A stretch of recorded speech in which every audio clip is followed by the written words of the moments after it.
Good evening and welcome. I am Amarachi Ubani. Tonight, Bring Back Our Girls campaigners demand setting up a situation room to share declassified information 900 days after abduction of over 200 Chibok schoolgirls. National Judicial Commission suspends 3 judges, recommends their dismissal following allegations of corruption and abuse of power. UNICEF raises alarm that 75,000 children in northeast Nigeria risk dying from starvation owing to famine in the region. And the UNHCR says over 100,000 people are trapped in a South Sudanese town besieged by government forces.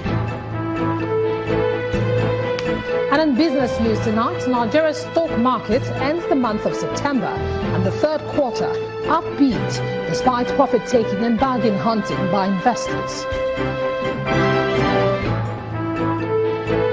And on sports news tonight, Enugu Rangers are 1 point away from breaking a 32-year Nigeria Professional Football League title jinx. And from Abuja, I'm Linda Akibe. Nigerian troops repel attack by militants in Bakassi local government area of Cross River State. Kill 7 heavily armed assailants at Ifut Isigi.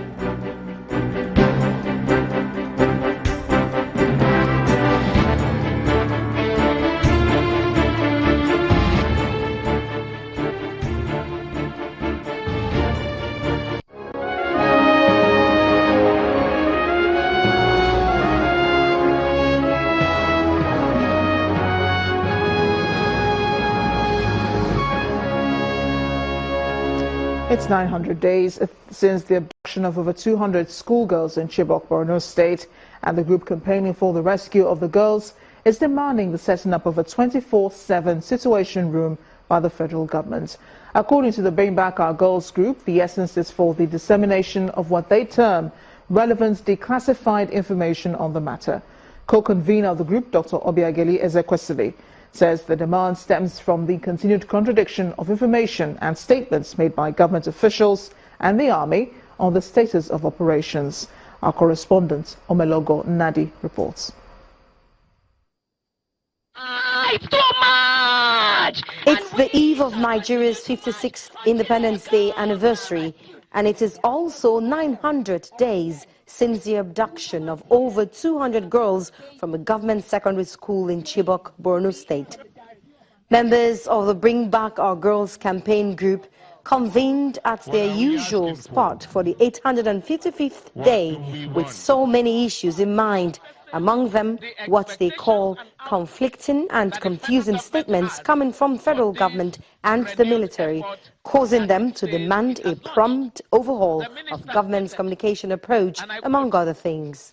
We ask that the president directs as a matter of urgency the setting up of a 24/7, meaning 24 hours, 7 days a week, situation room that is composed of security forces and negotiators, as the case may be, to relay relevant declassified information on a timely manner for accountability to the parents of our Chibok girls, the Chibok community, our movement Bring Back Our Girls, as well as the public at varying degrees of disclosure. Also of concern to them is what they call an increasing level of intolerance and shrinking of public space by government, which they say must be checked, even amidst continued calls from parents of the abducted girls. People used to lose thousands of lives to rescue one life, but 218 are still missing, and he have that spirit in him to say that he don't want to talk anything about the Chibok girls, which we don't want to hear, but our girls to be back. That's what we want from him. Voting against a resolution to protect human rights defenders. Nigeria voted no. I think that every right-thinking Nigeria and the Friends of Nigeria need to call the government back to order. Arrests, detention, trial of people who choose to exercise their freedom to right of expression, freedom of assembly, freedom of movement. Where is Amina Nkeki, the Chibok girl rescued in May 2016 And what is the status of the rehabilitation promised by the government? What trauma care provisions is government making for the abducted girls' parents dying from various degrees of trauma-related ailments? What exactly is government's plan of action? These are some of the many questions the Bring Back Our Girls campaign group is still asking 900 days after. Mr. President! Omelogo, Nadi Channels Television News.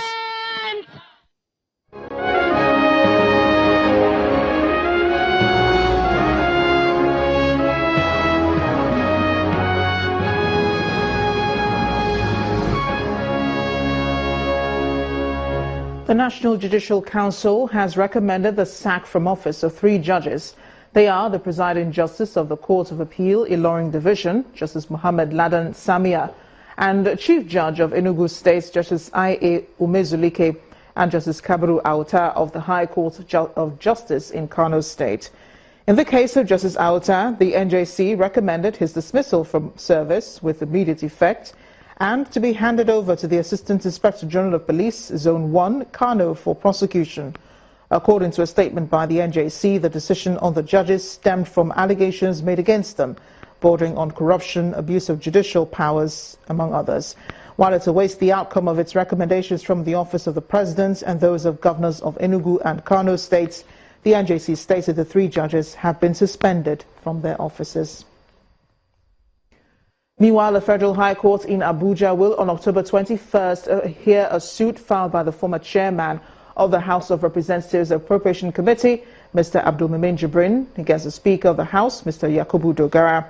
Mr. Jibrin had filed the suit against Mr. Dogara after the House passed a resolution suspending him from the chamber for 180 sitting days, insisting the decision is in contempt of court. Mr. Jibrin was suspended for allegedly breaching the practices and precedents of the House of Representatives. He is also barred from positions of authority in the House until the end of the 8th Assembly. The lawmakers took the decision after Mr. Jibrin failed to appear before the House Ethics Committee to defend his allegations of budget padding against some principal officers of the House, including the Speaker. Staying with judicial matters, the Supreme Court has given reasons why it upheld the election of Mr. Yahaya Bello as the duly elected governor of Kogi State. The Apex Court said Faleke, whose joint tickets with the governorship candidate of the party, late Prince Abubakar Audu, had garnered 240,873 votes before Audu died, cannot benefit from the votes or take Audu's place because he did not meet the condition precedent. Justice Kudirat Kekerekun held that Faleke did not obtain a nomination form and he did not participate in the primary election of the All Progressives Congress. Justice Kekerekun adds that before the death of Audu, after the November 21st governorship election, the Independent National Electoral Commission declared the election inconclusive. The Apex Court upheld the substitution of Yahaya Bello to replace Audu because in the face of the law, Bello obtained a nomination form and took part in the initial primary election where he came second. The Center for Values and Leadership, led by Professor Patu Tome, has called for immediate economic and political reforms in the country. At the 35th Leadership Without Title series, discussions focused on developing improved leadership skills. The center also honored a former governor of Lagos State and a former Minister of Finance, Kalu Idika Kalu, as a hero of leadership worthy of emulation. Gathered here are personalities from all walks of life, including analysts of the economy and political matters. And of course, the generation next, the youth. It's the 35th Center for Values and Leadership colloquium in honor of 2 Nigerians who have made an impact in the development of the nation. It's not just about honoring them, but also drawing lessons from the performances of Alhaji Lateef Jakonde, a former governor of Lagos State, and Dr. Kalu Idika Kalu, a former Minister of Finance. The CEO and founder of CVL, Professor Patu Tome, speaks on the political and economic reforms in Nigeria. In truth, reform should be a continuous process because we are in a changing world. And once the world is changing and changing as fast as it's changing these days because of technology and all of that, there's a misalignment always.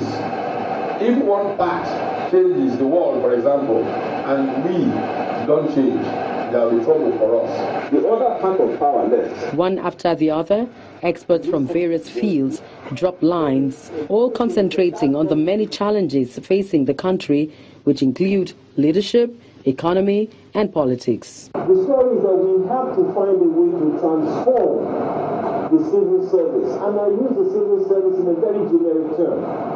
Civil service in terms of your customs, your immigration, your police, your judicial system, all those systems surrounding government over and above what we have in Aso Rock. Because those in Aso Rock and all the ministers can make all the proclamations and policy changes as much as they want. If it is not possible for these things to be executed, anybody coming to set up organizations here or set up companies here or invest begin to face hurdles that make it seem as if one is against this same investment. Our economic federalism and political federalism and democracy died on 24th of May 1966 with the promulgation of Decree No. 1, Suspension and Modification Decree 1966. Since that time, what I like to call the Irunsi Gowon legacy has ruled Nigeria. It's time to move to a softer part of the occasion, and plaques of honor are handed to the beneficiaries. The take-home from the Leadership Without Title series is for the government to equip the next generation with leadership skills and a mind of dominion for a better nation. Loretta Chiogo, Channels Television News. The verdicts on the Edo State governorship election may have been declared, but the issues raised from the conduct of the poll are yet to be resolved. Some election observers that participated in the exercise say they're disappointed about the way the welfare of security personnel that participated in the election was handled. They also alleged inducement of voters during the election. They said a formal report on their findings will be presented to INEC and other concerned parties. The Edo State governorship election has come and gone, but issues surrounding the conduct of the election are yet to go away. One of the areas of concern for Claim Foundation, an election observer group, is the welfare of policemen who worked during the election.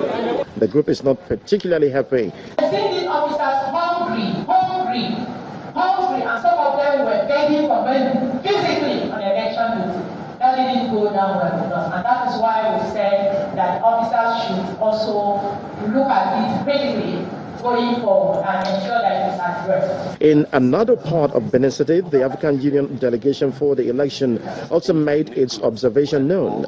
The body is concerned about how money was used, allegedly to entice voters. Everywhere people are complaining about the inducement. We even got a ticket. I had to get a ticket from somebody to hold it as evidence. You don't vote for money. And of course, to the politicians too, they should learn their lesson from this one. It's not the money. You can't buy vote with money. While that was going on, this group, which says it has secured police permission to stage a peaceful procession concerning the outcome of the election, is now questioning the motive behind the ban on demonstrations and rallies. This letter says that we want protection for 1 week to protest our perception about this election. To my knowledge, the police have no right to approve or ban protests. Protest is a constitutional right. It's also statutory. It has also been documented in our judicial books by the courts. The decision of the Supreme Court in 2003 in the case between Inspector General of Police and AMPP, the court has held that police, as a matter of law, do not have such power. For now, all appears to be calm in Benin City as normal activities have resumed after the holiday declared for the election. In part two, after the break, the People's Democratic Party's national leadership rejects results of the Edo State governorship poll, alleges electoral robbery by APC. Please join us again.